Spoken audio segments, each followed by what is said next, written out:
Breaking news చూస్తున్నాం. Chandigarh mayor ఎన్నిక ఫలితాలపై సుప్రీంకోర్టు సంచలన తీర్పు వెలువరించింది. ఆప్ అభ్యర్థిని మేయర్ ఎన్నికల్లో విజేతగా ప్రకటించింది.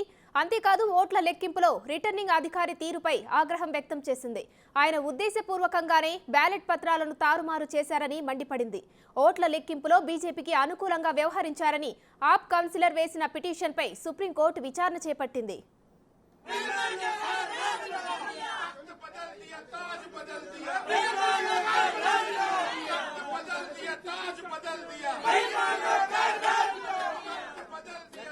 बदल दिया